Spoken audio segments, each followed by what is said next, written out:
Hey guys, welcome back to my YouTube channel. Even though I'm so not active, and I apologize for that.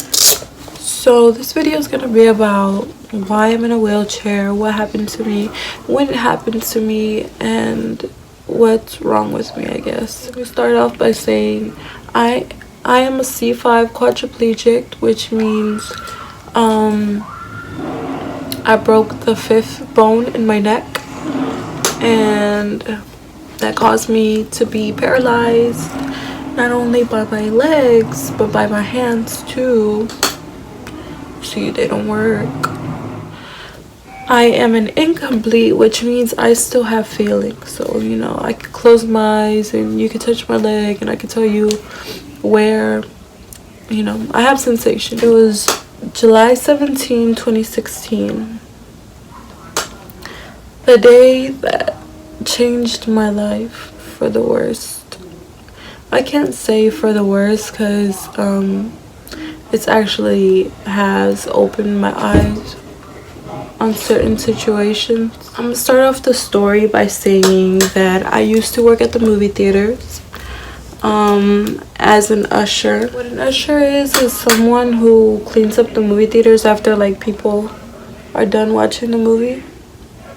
So the night before my car accident, I was working at the movie theater and I was the only usher for the night, and I didn't leave there till approximately like 2 in the morning maybe, cleaning the movie theaters because the theaters would stay open late.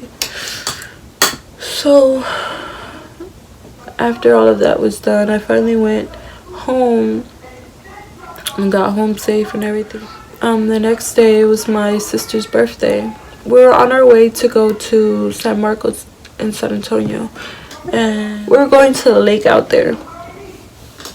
And we woke up super early, like super early in the morning, and I was so tired. My sister and her boyfriend, his family owns a salon, which is like, you know, a reception hall where you have weddings and quinceañeras and all that. So both my sister and him were working that night, and they didn't get out till like 4 in the morning maybe, because usually parties end at 3 in the morning. So they were tired the next day as well. So I ended up driving my car, and it was me, my brother in the passenger seat, my sister behind me, and my sister's boyfriend in the back seat. There were so many signs that were like saying like, whoa, stop, you know, bust the brakes, like, you know, today is not gonna end good. Because like first it started off like by everybody being tired and everyone waking up late. Then my sister was living with her boyfriend at the time. That morning she had woke up with like, she said it was like the worst stomach ache that she had ever had. That's when we really actually should have stopped. It was her birthday. My mom, she was also going, and I was following her. Long story short, it was like about an hour or two in, going towards San Antonio, and that's when I started to get really tired. Like, I was dozing off, and I know I should have told someone, you know, somebody else drive or this and that, but I started to fall asleep. It gets to me every day. It's like one simple action, one simple change, and you know, my life wouldn't have been like this. I was like driving and it like swerved, then my car started flipping, and then my car ended up upside down in the ditch. And I could remember it so vividly. Like, it was crazy, as I felt unconscious but conscious at the same time. Like, my eyes were closed, and like, if you've ever been in a fight, or if you've ever like hit somebody and you hit somebody in the face, and like you see like, you know, you like, if you get punched by somebody, then you see like a little light or a little flash. Like, so I could like vividly remember like me having my eyes closed, and then like I could see like every single part of my body or face to where I was getting hit. Like, it was crazy because I didn't feel no pain in the car accident. I didn't feel nothing at all, like no pain at all. Like, I still had sensibility in my body, but I didn't feel no pain. Like, I didn't feel hurt. Maybe it was the adrenaline going on in me at the time, but I didn't feel no pain.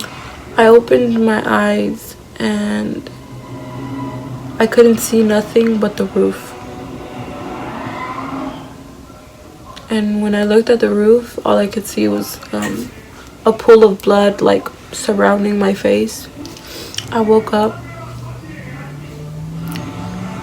and all I could say was, fuck. Like, I fucked up. Like, I fucked up my sister's birthday. I fucked up my car. I fucked up this whole day. I fucked up tremendously. I fucked up. I have no idea how guilty I feel, or how hurt I feel, or how much I am so sorry to everybody. Because honestly, I feel like it's my fault. Like, I caused everything.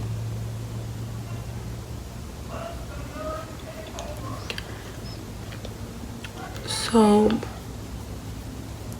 the first thing I heard was my sister's boyfriend in the back seat. And he was just saying, where's Desiree? Where's Desiree? Where's Desiree? Desiree's not in the car. And Desiree's my sister. So within my car flipping and flipping, she ended up flying out the window. And like, just to talk about it, I'm so sorry. I'm so sorry to my mom. I'm so sorry to my family. I'm so sorry to my sister's boyfriend. Like, she was my best friend. Like, me and her were like twins, but we had nothing. Like, we didn't look alike at all, and like nothing. We weren't the same age, nothing, but we were the best of friends. She was my best friend since forever. If you see us in school, like, we would walk each other to class, we would always eat together, we would always hang out together, we'd skip class together, like, and I love her so much. And I cried so much because I be in situations and I wish I had someone to talk to. Like, I just be, sometimes I'm just feeling so depressed, and the only thing that could possibly make me happy is her. And it's impossible. It's impossible to make a memory with her again.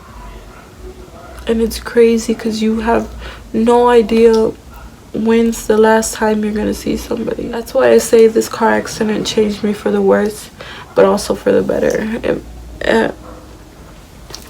It helped me realize to cherish little moments and, you know, see life a little brighter. And it's crazy that something bad had to happen for me to realize that. My mom, she came running to the car and she asked me, could I get out? I told her no. I told her, no, I'm stuck. I can't move, I'm stuck. She didn't tell me there at the car accident, but she told me eventually. She's like, yeah, and right there and then she knew that I was paralyzed. As for my brother, nothing happened to him. No broken bones, no nothing, just a scratch. And for my sister's boyfriend, he ended up breaking a bone in his lower back that didn't affect nothing to him. I mean, at the moment, like, he does have horrible back pain, but he could still walk and use his hands. So my sister, my brother, and Alan, which is my sister's boyfriend, They had all went in an ambulance, and I was life flighted. So as for my sister, they ended up putting her in an induced coma so she could sleep off the pain. The only reason why I've gotten used to speaking about my story is that I was always involuntarily talking about it. Like, people say my story is inspirational, but I don't feel like an inspiration. Therapists that knew me, like as physical therapists and occupational therapists that knew me involuntarily told me, like, hey, come talk to this patient. They really need like a pick-me-up. Like, can you tell them your story and this and that. And it really got to me because I could change so many people's life. Like, I can motivate them for the better, but I always felt like, who's here for me though? Like, I can tell you my story and I can bring you up, but who's there for me? Who's gonna come for me? Like, it was so hard staying there and having to talk continuously about it, like if it was nothing. That being said, I was in the hospital for about 3 weeks. I finally went to TIER for my physical and occupational therapy. My first week in TIER was the absolute worst week of my whole entire life. Being in the hospital and being in TIER, I had no idea what kind of condition my sister was in. I didn't even know that she was in an induced coma, because no one told me. If they did, I would absolutely like cried my ass off. But the reason they didn't tell me is because I had like mucus all through my esophagus, and if I would have cried, then it would have just built it up more and it would have caused pneumonia and I would have died if they actually told me the truth. Keep in mind, this is my first week in TIER. No one even told me throughout the whole time that I was in the hospital. No one told me that I was paralyzed. No one told me that I was going to be in a wheelchair. No one told me that this was going to be long term. And the crazy part about it is that I never asked nobody. I never asked nobody what was wrong with me. Or I never asked nobody why I couldn't move.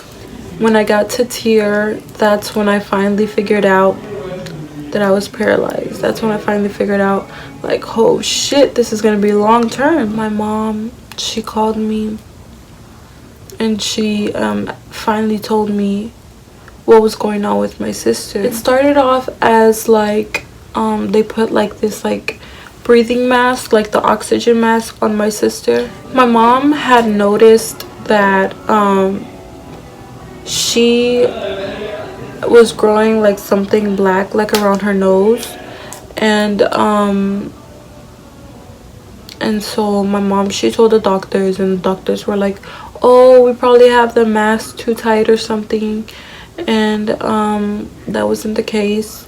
They loosened up the mask, and the black dot continued to grow, and it turned out that she had some type of bacteria growing on her face. I'm thinking that it was because of something that was in the hospital that wasn't sanitized or something, and the infection just kept on growing and growing. And eventually they put her through several surgeries, and they tried to get rid of it, and it wasn't working. The last surgery that we were gonna put her through, or that she was gonna have, my mom,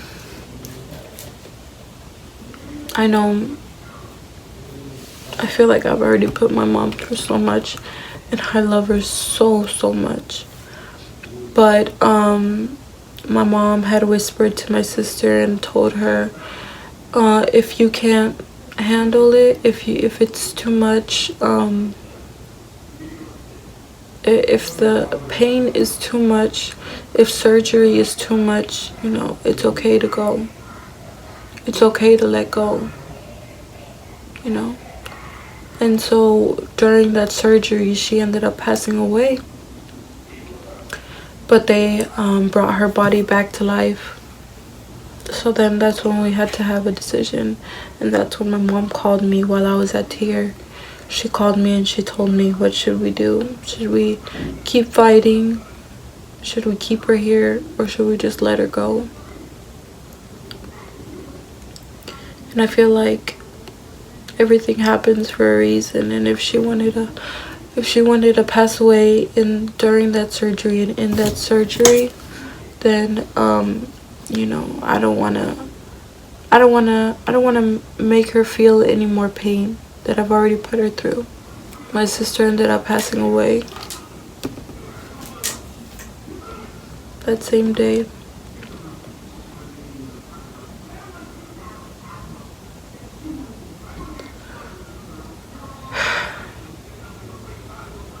And I just feel like it's my fault.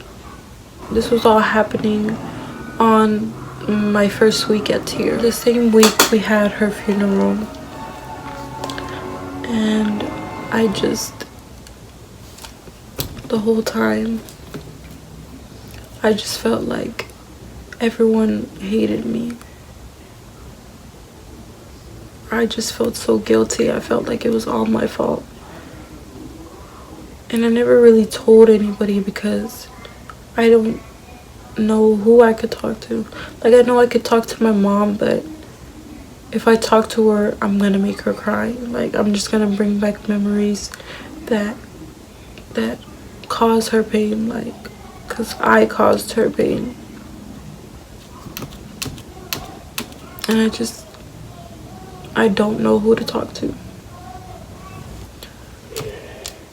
So people who actually do know me and know me before my car accident know what was going on with Jesse.